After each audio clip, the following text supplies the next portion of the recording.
요즘 젊은이들 사이에서 아주 핫한, 아주 뜨거운 성격 유형 검사 MBTI를 아십니까?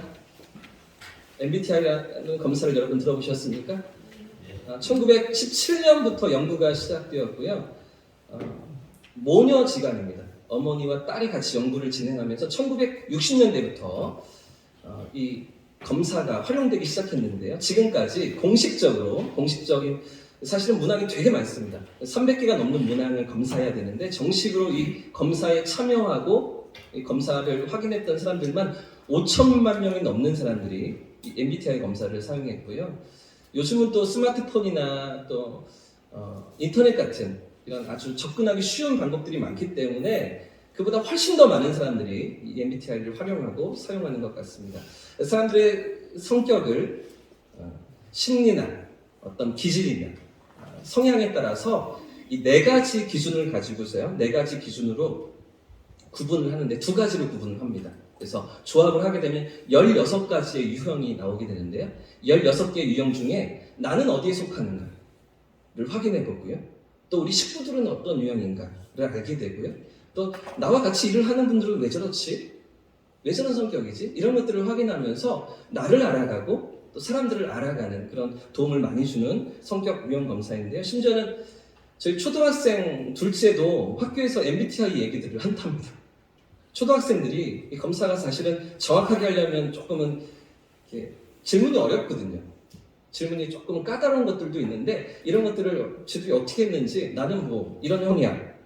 너는 이런 유형인 것 같아. 이러면서 초등학교 5학년 아이들이 얘기를 한다는 것이죠. 그만큼 많이 활용되고 있는 우리 중고청 연합수련회 때도 이 MBTI 성격 유형과 또 진로 탐색이라는 주제를 가지고서 4시간 동안 특강이 있었습니다. 뭐 그럴 정도로 요즘 아주 많이 대중화되어 있고 젊은 아이들하고 자녀들하고 사실은 MBTI 모르면 대화가 안 되십니다.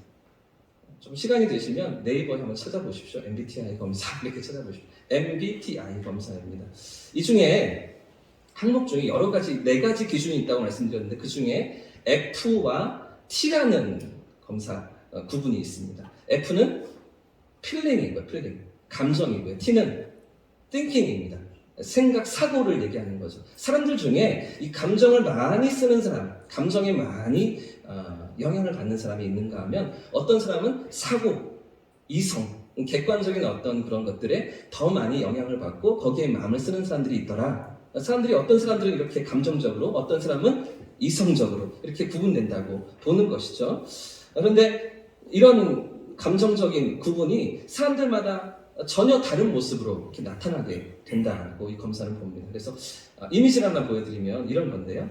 보이십니까? 웹툰인데요. 이걸 보시면 조금 이해가 되실 것 같아요. 왼쪽에 자녀가 엄마 나 너무 힘들어. 공부할 게 너무 많아. 이렇게 이야기를 하죠. 그럼 엄마가 뭐라고 대답을 해야 됩니까?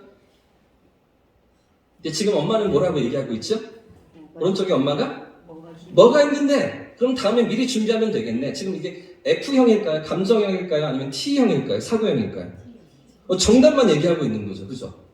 그 아이의 마음을 공감하고 이해하고 조금 받아주면 좋겠는데 엄마는 T형인 것 같아요. 사고가 조금 더 발달된 그런 분인 것 같아요. 그러니까 이게 뭐가 힘드냐? 다 그렇게 했다. 다 친구들 그렇게 공부하는 너만 힘들어? 이러면서 이제 정답을 얘기하는, 해답을 얘기하는 그런 엄마이죠. 하나 더 보십시오. 내가 몰라서 그런 줄 알아? 이렇게 이제 아이가 얘기하는 것 같아요. 힘들다고, 내가 지금 엄청 힘들다고! 이렇게 다시 한 번 더 마음을 표현했습니다. 그때 엄마가 뭐라고 또 대답합니까? 알면 다음부터 그렇게 하면 되겠네. 다음부터 잘하면 되면 되겠네. 뭐가 문제야? 이렇게 대답하고 있는 거죠. 지금 뭐가 문제입니까? 이 둘의 대화의 문제가 무엇입니까? 공감이 안 되는 게 문제이죠. 그러니까 아이의 감정을 읽지 못하는 게 문제 아니겠습니까? 다음 장면도 보시면 그래서 끝까지 엄마는 어떠냐면 그럼 휴학할래? 그럼 뭐 어떡하라고? 엄마 보고 어떡하라고? 엄마 보고 뭘 요구하는 거야? 이러면서 이제 아이에게 따져 묻고요. 자녀가 원하는 것 그게 아닌데, 그죠? 전혀 그런 것들을 잘 이해하지 못하는 이런 사고 중심의 사람들이 있다는 것입니다. 하나만 더 마지막으로 보여드릴게요. 그런가 하면 이 마지막 보십시오. 지금 아빠는 어떻습니까? 아빠는 감정형일까요? 사고형일까요? 그래서 아빠는 감정형이죠. 아이고 내 새끼 이러면서 힘들어서 어떡해 이러면서 아이를 품어주고 공감해주는, 그렇죠? 그러니까 사람마다 다르다는 것입니다. 사람마다 어떤 사람은 감정에 더 치우쳐져 있고 어떤 사람은 더 티에, 사고에 치우쳐져 있다는 것이죠. 이런 식으로 네 가지 기준에 따라서 두 가지 유형으로 사람들을 분류하면서 나는 어떤 성격인가를 알게 되고 저분은 어떤 성격인가를 또 파악하게 된다는 것이죠. 무척 흥미로운 검사입니다. 개중에는 아주 활동적인 사람도 있는가 하면, 그렇죠? 이런 검사를 안 해봐도 어떤 분들은 아주 이렇게 열심을 내고 열정적인 사람들이 있는가 하면 또 어떤 분들은 아주 조용하고 차분하고, 그렇죠? 내성적인 분들도 있잖아요. 그렇죠? 우리가 사람들을 대할 때 관계를 맺으면서 이런 검사를 다 해보지 않아도 사람마다 다 다르다는 거, 성격과 유형이 다 다르다는 거 우리는 알게 되는 거죠. 자, 근데 오늘 본문에 보시면 사사기 6장 말씀해 보시면 이런 기질 중에서도 아주 극단적으로 소심하고 내성적인 그런 성격을 가진 사람이 등장합니다.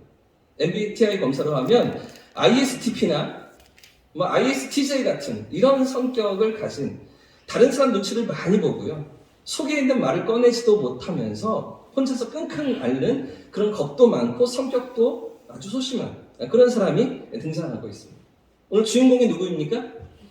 기드온이라는 사람이죠. 이스라엘 사사로 쓰임받았던 기드온이라는 인물입니다. 그런데 사실 우리가 잘 알고 있는 기드온은 어떤 사람입니까? 기드온 하면 뭐가 떠오르십니까?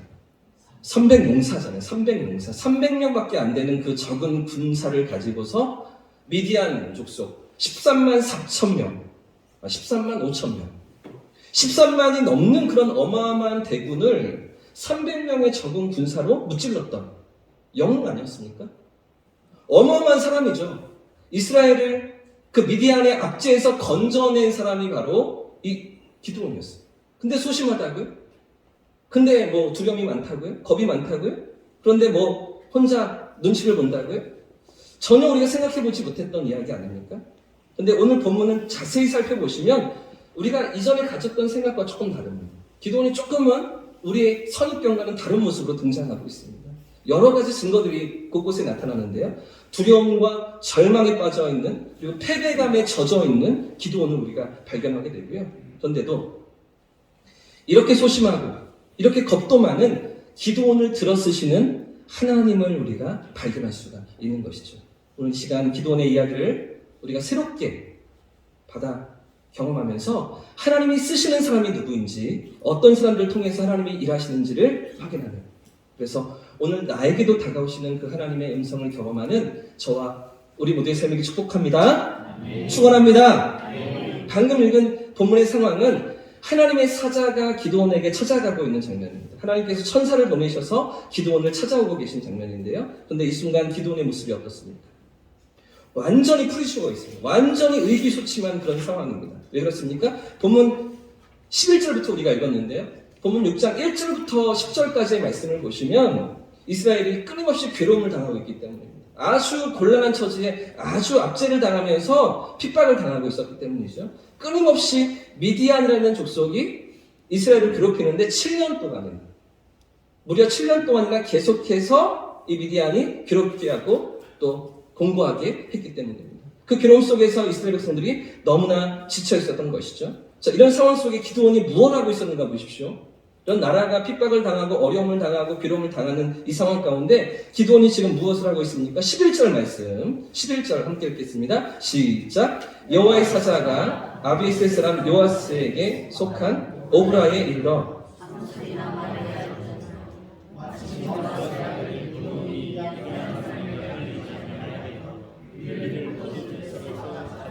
자, 지금 기드온이 무엇을 하고 있습니까? 타작을 하고 있죠. 밀을 타작하고 있습니다. 추수한 밀을 타작하는데요. 그런데 이상한 게 보이십니까?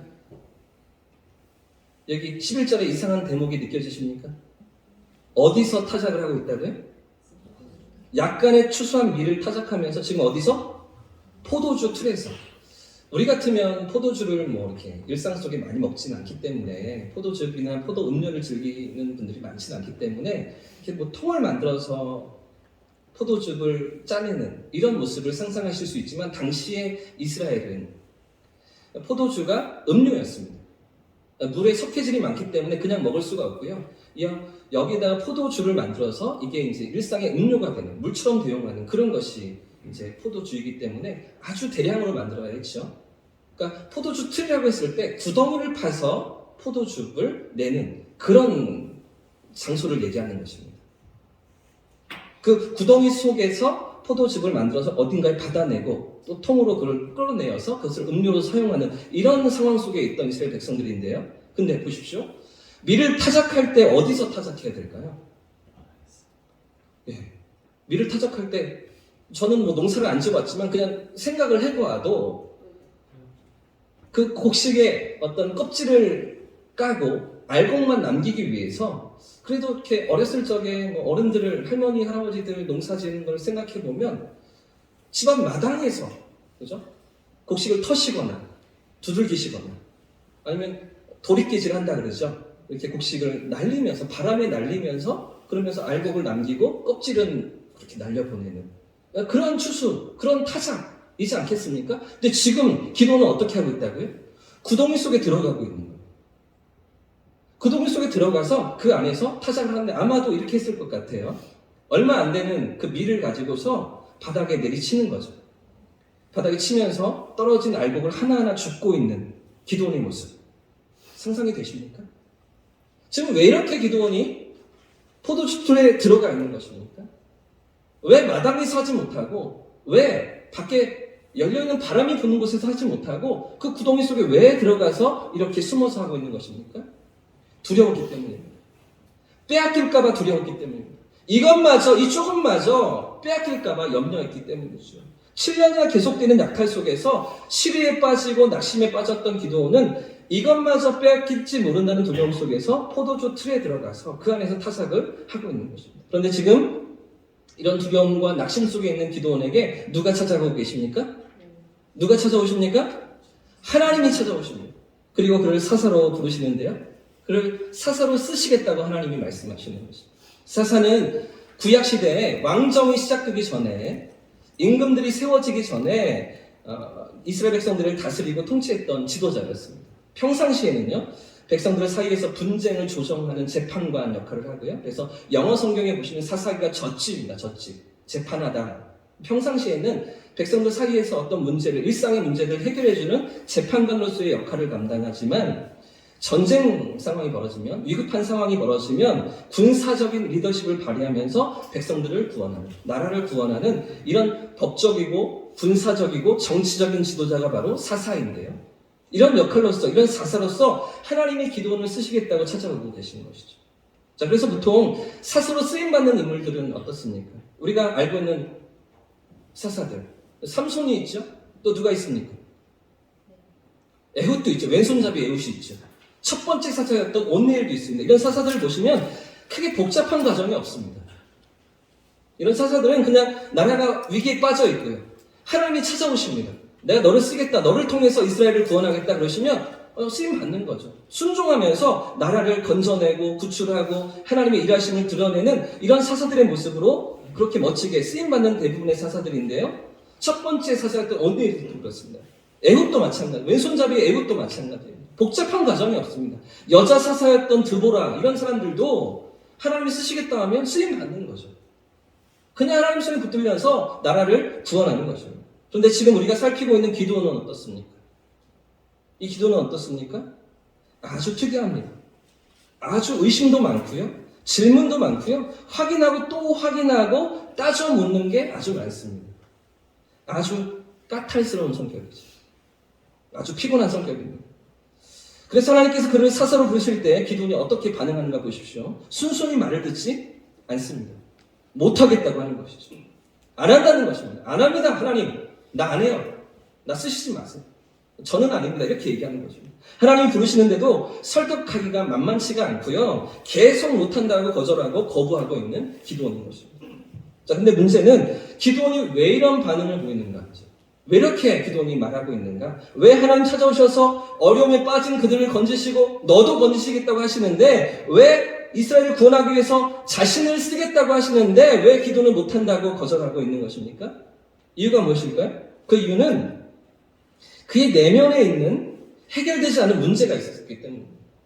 그 삶에 해결되지 못했던 문제가 있었던 거죠. 13절 말씀이 가르쳐주고 있는데요. 13절 말씀 같이 읽어보겠습니다. 시작. 기드온이 그에게 대답하되 오 나의 주여 여호와께서 우리와 함께 계시면 어찌하여 이 모든 일이 우리에게 일어나나이까. 또 우리 조상들이 일찍이 우리에게 이르기를 여호와께서 우리를 애굽에서 올라오게 하신 것이 아니냐 한 그 모든 이적이 어디에 있나이까. 이제 여호와께서 우리를 버리사 미디안의 손에 우리를 넘겨주셨나이다. 이게 무슨 말입니까? 지금 기도원이 뭐라고 얘기하고 있는 것입니까? 왜 하나님 우리와 함께 계셨다면, 하나님이 왜 우리와 함께 하신다면 우리가 왜 이방인들에게 압제를 받는 것입니까? 왜 우리가 괴로움을 당하고 있는 것입니까? 이런 항변을 하고 있는 거죠. 하나님 정말 우리 편이시라면 그럼 왜 이런 고통과 아픔을 7년이나 겪도록 내버려 두셨습니까? 이렇게 원망하고 있는 거죠. 그러니까 ISFJ 뭐 이런 거 맞죠? ISTJ 뭐 이런 거 맞죠? 아주 소심하게, 아주 피곤하게, 그죠? 일목, 조목 따지면서 하나하나 확인해 봐야 하는, 그냥 즉각적으로 순종하거나 반응하거나 따라 나서지 못하는 아주 피곤하고 힘 빠지게 하는 성격이 바로 기드온이었던 것입니다. 그런데 이런 기드온의 질문 속에 어떤 생각이 담겨져 있습니까? 이런 그의 원망과 불평 속에 사실 어떤 마음이 숨겨져 있는 것입니까? 하나님의 백성은 망하지 않는다. 이런 것이죠. 하나님이 선택하신 백성은 절대로 대적들이 넘볼 수가 없다. 이런 생각이 있었던 것입니다. 하나님이 사랑하시는데 그런데 침략을 당해요? 그럴 리가 없잖아요. 하나님이 함께 하시는데 우리가 망해요? 절대로 그럴 리가 없다고 생각했던 것입니다. 근데 현실이 어떻습니까?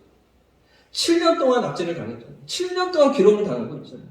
지금 망해가고 있는 겁니다. 있는 거 없는 거 다 빼앗기고요. 추수해 놓으면 빼앗아가고요.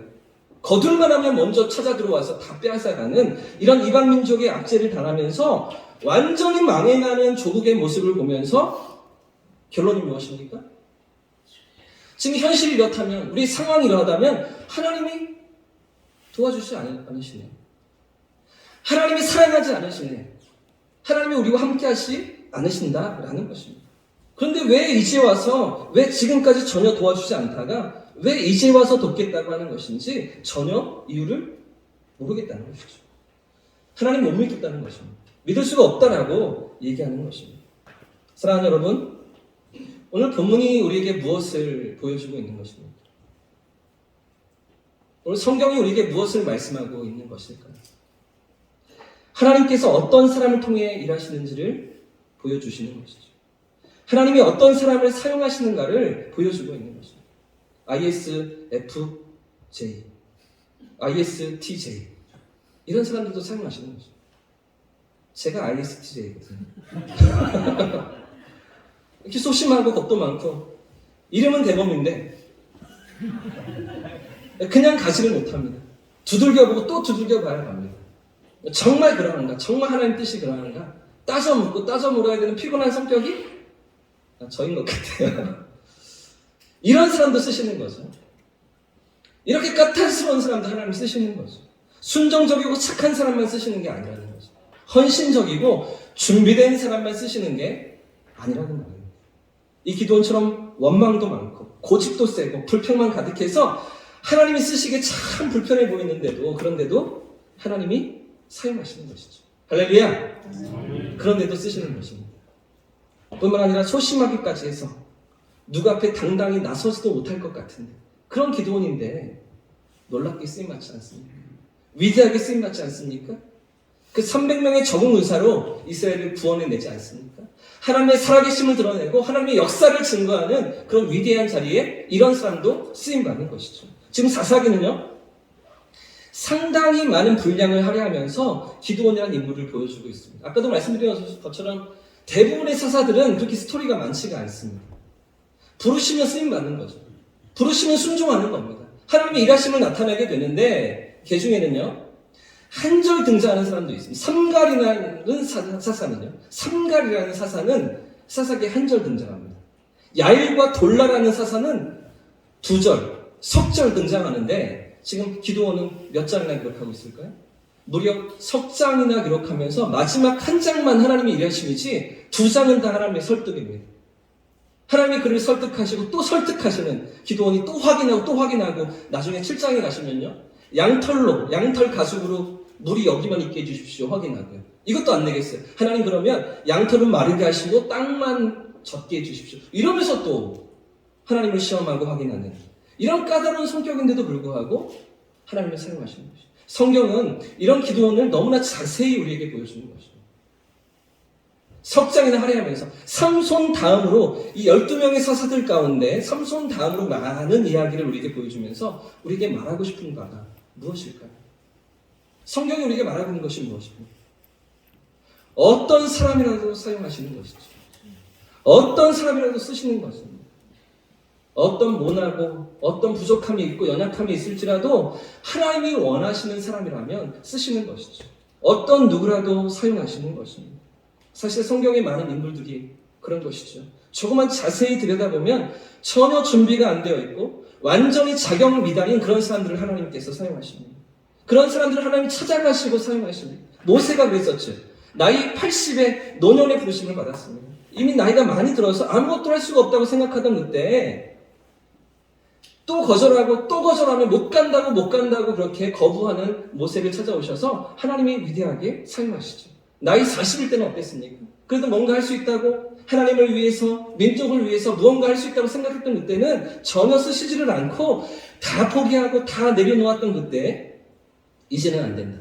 절대로 못한다. 그렇게 말하고 있던 그때 하나님 찾아오셔서 모세를 사용하지 않으십니까? 그가 데리고 나온 이스라엘 백성들은 어떻습니까? 이스라엘 백성들 애굽에서 종살이 하던 못된 습성이 그대로 남아있었습니다. 끊임없이 하나님께 불평하고요. 끊임없이 하나님께 원망하면서 이런 사람들을 도대체 왜 데리고 나오셨는지, 이런 사람들을 통해서 뭘 하시겠다는 건지 우리가 출애굽기를 보면서 그렇게 느껴지지 않으셨습니까? 민수기를 보면서 그런 대목들이 너무나 많은 것이죠. 그런데도 이렇게 실패만 하는 이스라엘 백성들을 하나님께서 뭐라고 부르십니까? 하나님의 군대라고 부르십니다. 여호와의 군대라고 부르십니다. 무기도 하나 없고요. 훈련도 못 받았고요. 준비된 것도 하나도 없는데 의욕도 없고 불평만 하는 그런 백성들인데도 불구하고 하나님은 여호와의 군대다라고 부르시는 것이죠. 시간이 한참 지나서 그런 게 아닙니다. 홍해를 건너자마자인데 출애굽하자마자인데 얼마 지나지 않았는데도 불구하고 오합지졸인 여전히 노예 습성이 남아있는 패배감이 젖어있는 그런 백성들인데도 불구하고 하나님은 당신의 군대라고 말씀하시면서 그런 그들을 인도해 오지 않으셨습니까? 지난주에 살펴본 베드로는 어떻습니까? 물고기 잡던 베드로. 예수님이 누구신지 그죠? 확신할 수가 없어서 자기 혼자 고민하면 아마 여기도 그런 것 같아요. MBTI가 비슷한 것 같아요. 따져보고 다혈질이긴 한데요. 근데 어딘가 모르게 확신이 들지 못해서 예수님 앞에 순종하지 못했던 베드로. 예수님이 부르신 12명의 제자들은 어떻습니까? 다 마찬가지였죠. 매국노였습니다. 세리였습니다. 로마 제국에 빌붙어서 세금을 강탈하고 그것을 남겨서 내 재산으로 쌓아가던 그런 마태 같은 사람을 예수님께서 부르시죠. 전혀 어쩌면 사람들이 볼 때는 인정하지 못하는 손가락질할 만한 그런 제자들 예수님께서 부르셔서 당신의 사람으로 빚어가시고 훈련시켜 가시는 그런 모습들을 우리가 보지 않습니까? 쓰실만 해서 쓰시는 것입니까? 준비가 되어서 사용하시는 것입니까? 어떤 누구라도 사용하시는 것이죠. 할렐루야! 어떤 연약한 인생이라도 하나님 사용하시는 것입니다. 어느 의과대학 강의실에서 교수님이 학생들에게 이렇게 물었습니다. 장차 의사가 될 학생들에게 이렇게 물었습니다. 남편은 알코올 중독자이고 술값으로 가구를 내다 팔고 있으며 돈이 없으면 아내를 심하게 구타한다. 거기다가 아내는 폐결핵에 걸려서 자기 몸 하나도 가누지 못하고 있다. 이미 집에는 아이들이 넷이나 있다. 한 명은 얼마 전 병으로 죽었고 남은 아이들도 결핵으로 누워 살아날 가망이 보이지 않는다. 그런데 또 아내가 임신을 했다. 낳는다 해도 돌볼 상황이 되지 않는다. 이 태아를 어떻게 해야 되는가? 이 임신한 아이를 어떻게 해야 될까요? 남편은 알코올 중독에 가구를 내다 팔고요. 아내를 때리고요. 아내는 폐결핵에 걸려 있습니다. 아이들도 다 3명 남아있는데 다 그 아이들도 결핵으로 몸져 누워 있습니다. 그런데 아내가 또 임신을 한 것이죠. 이 아이를 낳아야 할까요? 낳지 말아야 할까요? 그래서 학생 하나가 손을 들고는 단호하게 이렇게 대답을 했습니다. 낙태시켜야 합니다. 안타깝지만 낙태 수술을 해야 합니다. 그러자 교수가 뭐라고 말했을까요? 이 교수님이 뭐라고 학생들에게 얘기했을까요? 이렇게 말했습니다. 방금 자네는 베토벤을 죽였네. 이런 불행한 가정에서 5번째로 태어난 아이가 바로 베토벤이었던 것이죠. 어쩌면 오늘날 의료적인 판단으로는 낙태를 시켜야 한다고 결정할지 모를 그런 아이가 이토록 많은 사람들에게 감동을 주고 사랑받는 음악가가 될 것이라고 상상이나 했겠습니까? 누가 기대나 했겠습니까? 그러나 어머니는 결국 베토벤이 어렸을 때 돌아가시고요. 어머니를 여인 이 베토벤은 11살 때부터 극장을 돌면서 국어를 하며 살아야 했습니다. 이랬던 그가 이토록 역사에 길이길이 남을 음악가가 될 줄을 누가 상상이나 했겠습니까? 그가 작곡한 수많은 교향곡들이 있죠. 베토벤 아시죠? 너무 조용하셔서 전 세계가 다 알잖아요. 베토벤 아시죠? 수많은 교향곡들 중에서 전 세계인의 사랑을 받는 교향곡 9번이 있습니다. 합창이라는 곡이 있습니다. 아마 들어보시면 다 아실 겁니다. 그 합창이라는 곡의 마지막 4악장이 환희의 창가라는 노래인데요. 우리 찬송가 64장에 들어가 있습니다. 기뻐하며 경배하세. 기뻐하며 경배하세. 영광의 주 하나님. 주 앞에서 우리 마음 피어나는 꽃 같아. 이 봄철처럼, 그죠? 죄와 슬픔 사라지고 모든 근심 사라지니 변함없는 기쁨의 주 밝은 빛을 주시며 온 우주에 담겨있는 하나님의 손길, 하나님의 섭리를 찬양하는 고백입니다. 베토벤의 노래입니다. 64장 한번 불러야 될 것 같은데 그 하나님의 손길 속에서, 하나님의 섭리 속에서 함께 온 인류가 사랑하며 살아가자. 그렇게 노래하는 곡이 바로 이 합창인 것이죠. 하나님께서 어떤 사람을 사용하십니까? 모든 불행 속에 있던 베토벤 같은 인생도 하나님이 사용하시는 것이죠. 이 환희 창가라는 곡은요, 교회를 다니건 안 다니건 다 아실 것입니다. 그렇죠?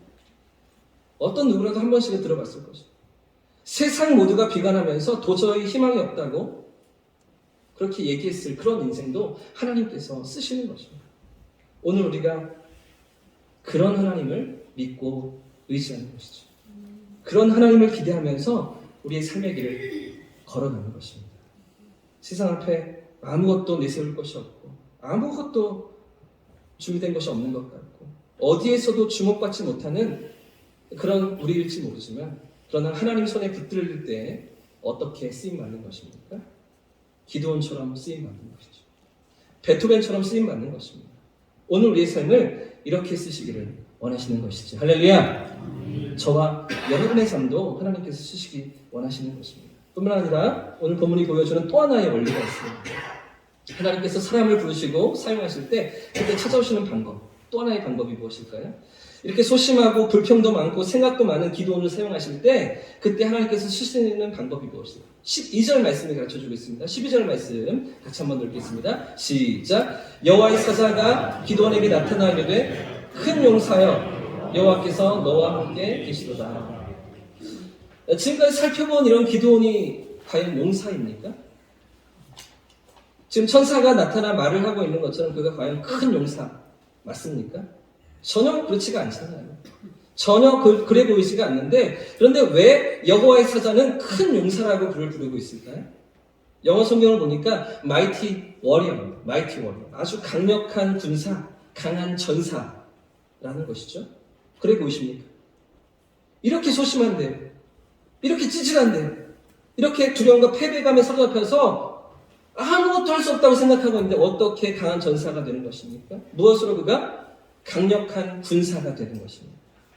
여호와께서 함께 계시기 때문이죠. 할렐루야! 하나님이 함께 하시기 때문입니다. 하나님이 그의 삶 가운데 찾아오셨기 때문이죠. 16절에도 같은 말씀이 반복되고 있습니다. 16절도 같이 읽겠습니다. 시작! 여호와께서 그에게 이르시되 내가 반드시 너와 함께 하리니 내가 미디안 사람 치기를 한 사람 치듯 하리라 하시니라. 할렐루야! 무엇 때문에 용사가 되는 것입니까? 무엇 때문에 쓰임받는 것입니까? 내가 반드시 너와 함께 하리라. 이 말씀 때문이죠. 하나님이 함께 하시기 때문입니다. 하나님이 붙드시기 때문이죠. 할렐루야! 지금 너의 모습은 너무나 작고 너무나 소심하지만 두려워 염려하고 있지만 그러나 내가 함께 한다면 너는 용사야. 너는 전사야. 너는 큰 용사가 되는 거야. 이렇게 말씀하시는 거죠. 그 모세가 어떻게 쓰임받았습니까? 그 나이 80에 어떻게 대제국 이집트를 굴복시키면서 이스라엘 백성들을 구원할 수가 있었습니까? 그렇게 수많은 위기와 어려움 속에서 어떻게 200만이 넘는 이스라엘 백성들을 광야 40년 동안 안전하게 지켜낼 수가 있었던 것입니까? 하나님이 함께 하셨기 때문이죠. 하나님이 모세와 함께 하셨기 때문입니다.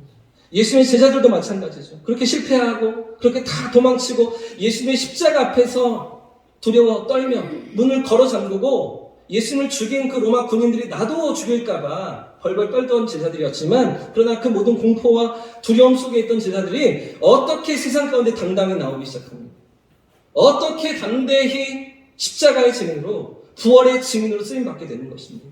성령이 함께 하셨기 때문이죠. 할렐루야. 오순절 성령께서 강림하시자 성령 하나님의 함께 하심으로 그들이 세상 가운데 담대히 나올 수가 있었던 것입니다. 하나님이 함께 하실 때 용사가 되는 것이죠. 할렐루야. 하나님이 함께 계실 때 전사가 되는 것입니다. 우리의 힘이 아니라, 우리의 능력이 아니라 우리 안에 계시며 나와 함께 하시는 그분의 관세 때문에 기도원과 같은 소심한 농부가 용사가 되고, 모세 같은 낙심한 인생이 탁월한 지도자가 되며, 제자들 같은 두려움과 패배감에 잠긴 인생들이 놀라운 복음의 증인으로 쓰임받는 것입니다.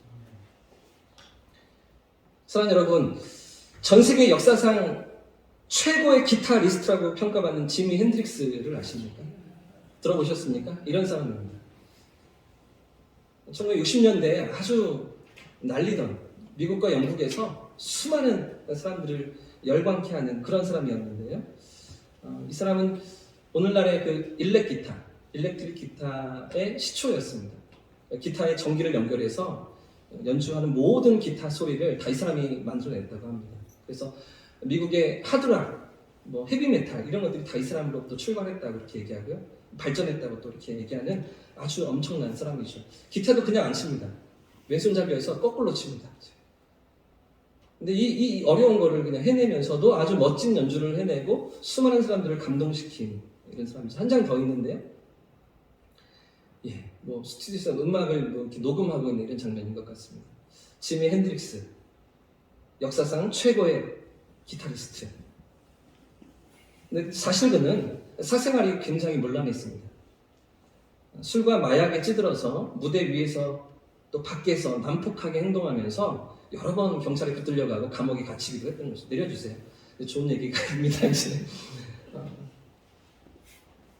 사생활이 굉장히 문란했기 때문에 주변에서 아주 지탄을 받고 욕도 많이 먹었습니다. 그러다가 1970년에 어느 날 이 지미 핸드릭스가 공연을 마치면서 관중들이 큰 소리로 환호하고 박수와 갈채를 보냈는데 순식간에 열광하던 박수 갈채가 그치고 정막이 흐르기 시작했습니다.